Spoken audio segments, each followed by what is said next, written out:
Hello and welcome to the relearning for the ARC properties. In here you'll find a copy of the relearning paperwork in the back of room 1029. If you're doing it at home, feel free to do it on a special sheet of paper.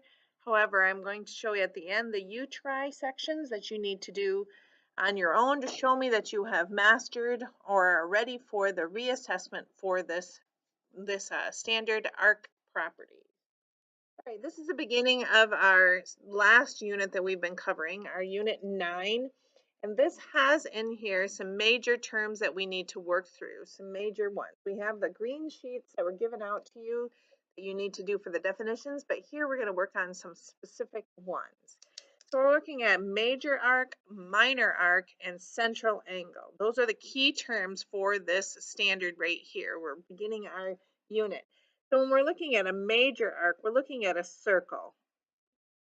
Now when I'm looking at the circle, I'm looking at the edge. When I'm talking about the arc, I'm talking about the edge of the circle. Because we could pull this circle apart and we could get a very long line or string or whatever we would use to put along this edge, a pizza crust if we wanted to. But what we're going to look at in here is if we need to label this as a major arc. So a major arc has a greater than 180 degrees measure, greater than 180 degrees. And in order to identify a major arc, it needs 3 points on the circle. 3 points on the circle. So this would be like 3 points on our pizza crust. Now, why is this so? So if we put points on here, A, B, and then I'm going to put one way down here as C. So when we're labeling these points, we're labeling them. If I tell you that we're going to start at point A and we're going to go all the way to point C, we have 2 ways that we can do it. We can go the long way or we can go the short way. So when we go the long way around, we're taking the length of this arc and the length of this arc and putting them all together. That is a major arc because we're going the major way, the majority of the circle. So we're going to have this and label this as A, B, C, and our arc measure so that we know that we're talking about the length or the measure of this arc with the back side. Now, taking the same circle, if we were to go the minor way, the lesser way, the easier way, if you will, the one that would have the smaller value, this would be a minor arc. Minor arc is less than 180 degrees. We're not using the majority of the circle. We're using a lot less of our circle that we're in here. We're using this section right here. So that big black section that we have in here is a smaller portion of our circle, and therefore it is called a minor arc, And we would label it the same way. We would use our points. These are the endpoints of our circle. See, the endpoints are both the same, but this is telling us that we're going by way of our backside. This is telling us that we're going the shortest way possible. In a central angle, we have in here, we have a circle. And what a central angle is it's an angle whose vertex is the center of the circle.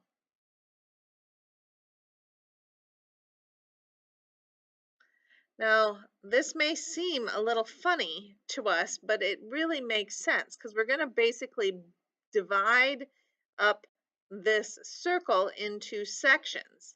And if you will, this looks like our pizza slice that we have in here. This is our pizza slice. So if we were to take a look at this and we were to say this is a central angle because the center of the circle is the vertex. And we remember from way back in Unit 1 that the vertex of an angle is the point of our circle. It's where the 2 legs of our vertex of our angle, it's where the 2 legs come together and form a point. So this key term right here, the central angle, is going to become key in our arc properties. When we're looking at the edge of our circle, we're looking at just the edge, we can look at this angle and we can figure out some things about our arc property. So before we begin, there's some key important information. We're looking at there are 360 degrees in a circle, 360. So if we were traveling all the way around the outside of our circle, traveling all the way around, we would travel 360 degrees, 360 degrees. So we can also say that halfway around is 180, and we can work our way backwards. If we were to have the arc is a curved line. So it is a line, but it's just curved. And we are looking at, if we are looking for the length of this line, we are using in our section, in this property, we're using as degrees as our measure. So what does this mean? So we're looking at a central angle, and we have in here a compass that tells, or excuse me, a protractor that tells us all the way around, like this is 180 degrees. So we use these to measure our angle, So if we're looking at this here, and this is our center of our circle, if we have one leg of our angle is here at 0. So if we were to put that other one, say over here, the opening of the circle, opening wide, if we were to measure this, would be 110 degrees. This angle right here is 110 degrees. Well, to make life wonderfully easier for us, we are measuring our outside of our length of our line also in degrees. Our length of our line is also in degrees. And by chance, because the central angle is 110 degrees and our vertex is in the center, we can say that our arc length is, our arc measure, excuse me, our arc measure is 110 degrees as well. So the angle is opened 110 degrees, and our arc measure is also 110 degrees, which is a key point. We're traveling along here, and we're using our measure, and how long we go from here is 110 degrees. The reason I keep making sure that we use the word measure is measure tells us our units are in degrees. It's a measure. So we're using degrees as our length. Now we'll find out later in different properties that we have what we can use centimeters, we can use all kinds of various things, but right now we are using degrees. So that comes to our next key point that we have in here is that the central angle and the arc measure and the arc measure are the same. They are the same. And we're going to be using that information over and over again. Okay, let's take a look at some practice problems. We're saying that line segment NL, we have a line above it. So this is line segment NL and line segment KM right here. These are both diameters of the circle. So we have NL, which is right here, which is a diameter, and we have KM as a diameter. So even though this isn't labeled, this is our center, and we're going to label it C. So point C is our center. So that's a key information that tells us different things. So we're looking at the measure of JK arc, and we have an arc. It's not a line segment, it's an arc. So we're looking for JK. So we need to figure out, and we're looking at the measure of NM and all these different measures based on this figure right here. So let's pull out our arc measures. So this angle opens 70 degrees. C is our center. We know that this is a central angle. So this also is 70 degrees. That's handy for us. This angle right here, KCL, is 80 degrees. If we pull out from here, we can say that this arc length, KL, is also 80 degrees. So we need to figure out the other ones. Now we know from earlier that we talked about that this is 360 degrees all the way around. Well, this, very handy, looks like it cuts it in half, and it does. It's a semicircle. It cuts it in half. So we can say that this measure right here, this arc measure and this angle measure have to fill in the blanks between the 180 and the sum of the other two. So let's take a look at that. So this one right here, we're talking about JA, which is the one we're looking for in here, is equal to 180 degrees minus 70 minus 80.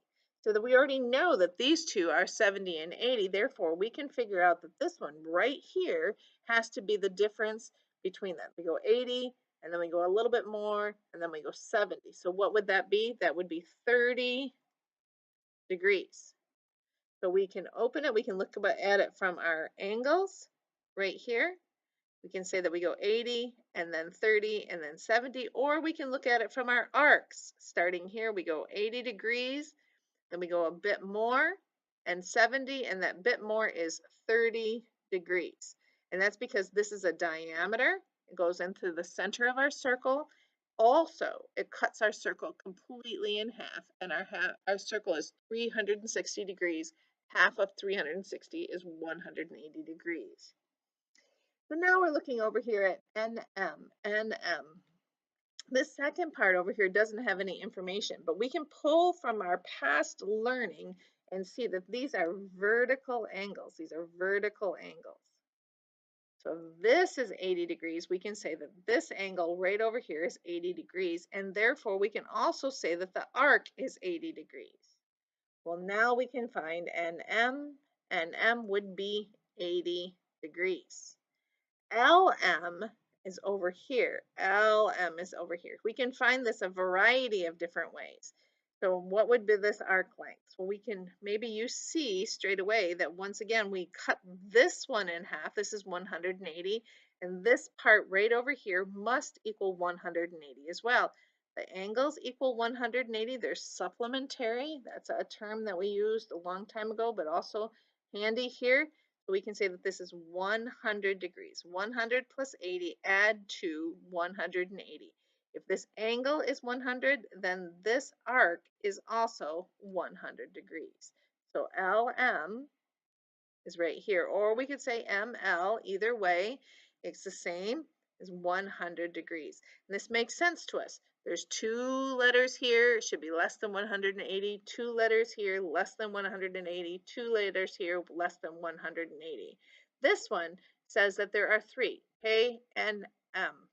So now we have all our values in here. We know that this is 30, 80, 70. We know that this one's 80 and this is 100. So we're going to look at K, N. So we need to figure out which one we're looking at in here. So we're starting at K and we're going all the way through N, and our other endpoint is M. So we're looking at this one right here. Well, that is very handy because we just already learned in our problem that this is a diameter. K, M is a diameter, it goes through the center of our circle, and therefore we can easily say that 30 plus 70 plus 80 should equal 180 degrees. You might be wondering, why are there three letters? It equals 180 degrees. It's because we have to decide which way we're going when we're labeling our arc. And this is a semicircle, and a semicircle also has three letters. NK. NK is the value that we're looking for up here. N, starting at N and going through K. NK. So right here, we're looking at 70 plus 30. 70 plus 30, which is 100 degrees. NK has two letters. It's less than 180. It makes sense to us. Even though we have a second point we can choose, we have to choose our end points. A major arc would mean that it would go around the majority of the circle, the most part of the circle. We want to go a minor, we want to go the easiest and the shortest route. LJM. So we're looking at L, and we're going from L through J all the way on. Oh, I got it the wrong way. L through J to M. So I'm going to just color that part in a little bit more so we can see. It is not anything but this right here. Not this part right here. Starting at L, going all the way around through J to M, which is exactly why we put our special points in there to make sure that we know which way we're going. So we know that the full circle is 360 degrees, and we're not including this part right here, which is 100. So that means that the arc all the way around is 260 degrees, 260 degrees. All right, it's kind of a mess, but when you pull it apart, the markers often help us to be able to tell which way we're going. So let's look at the next one in here. We have the measures of the following arcs for 7 and for 8. So we're going to start at D.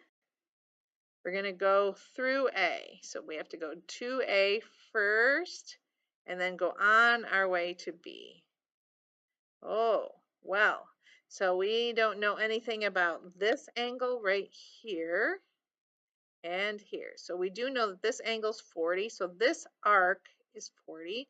This angle is 80 and this arc is 80. Well, we can work our way backwards if we need to, because we know that this is all in place, that this would be, the whole thing is 360 and we know what it's not. So we could say 360 minus 40 minus 80 would give us our answer of 240. Or we could figure out what these angles are. So this right here, we know that we have a center of R because it gives it to us this time. So this is our center is 80, and all the way over here is our second part. So if this is 80, then we know that this right here is 100 because this is a straight line and we can see that we have our supplementary angles. If this is 100, we can figure out the same using the same process. So we have a straight line here. This is 40. So 40 plus something has to equal 180. So this is 140. So this whole arc is 140, which makes sense to us because we have this arc, which is 140, plus this angle, which is 100, which gives us our 240. All right, taking a look at the second one that we have in here. We're starting at B. We're going through C to A. So we're going all the way around to C to A. So now we want everything but this 100. You can do it two ways. Take 360 minus 100, which gives us our 260. Or we can add up each one of our arcs that we have right here. 80 plus 40 plus 140 will also give us our 260 degrees. So we're talking about measure. So all the units for every one of these should be degrees, degrees, degrees, degrees, because that's what unit we're using. All right, you're on to the U try here. I'd like you to try these out. And I'd like you, here's the U try for 9, 10, and down here 11. And you can, so if you're doing it at home, you need to do the U tries. Other than that, that is our arc properties that we have right now. Thank you.